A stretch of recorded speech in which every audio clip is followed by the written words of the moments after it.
ఆర్మూర్ పట్టణంలో గల సుప్రసిద్ధమైనటువంటి ఆలయం నవనాథ సిద్ధేశ్వర స్వామి ఆలయం.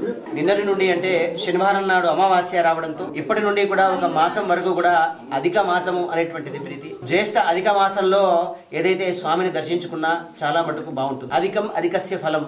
ఒకసారి ఒక పండు పెడితే ఆ పండు అనేటువంటిది 1000 కోట్ల సముదాయంలో ఉంటుంది. అందుకోసమని ఈ అధిక మాసంలో 33 దొండలు కానీ 33 పళ్ళు కానీ యథావిధిగా తోచినటువంటి విధంగా భగవంతునికి అర్పణ చేసి దానం చేయడం అనేటువంటిది ఆనవాయి. కాబట్టి ఎవరైనా సరే ఈ అధిక మాసంలో దైవక్షేత్రాల యొక్క సందర్శనము అట్లాగే పుష్కర స్నానము చేయడం ఆరంభించడం చాలా మంచిది. కాబట్టి అధిక మాసంలో ఎవరైతే వచ్చినటువంటి వాళ్ళంతా కూడా స్వామికి 33 ఉన్నటువంటి పళ్ళతో కానీ మిగతా దానితో కానీ నివేదన చేసినటువంటి వారికి అధిక మాసం యొక్క ఫలం అందజేస్తూ ప్రతి ఒక్కరు కూడా ఈ అధిక మాసం అయ్యేంత వరకు కూడా ఈ స్వామిని దర్శించుకొని మీరంతా కూడా పునీతులు కావాల్సిందిగా కోరుతూ ఈ అధికస్య ఫలం కాబట్టి అందరికీ స్వామివారి యొక్క ఆశీస్సులు అందజేస్తూ శుభం భవతు.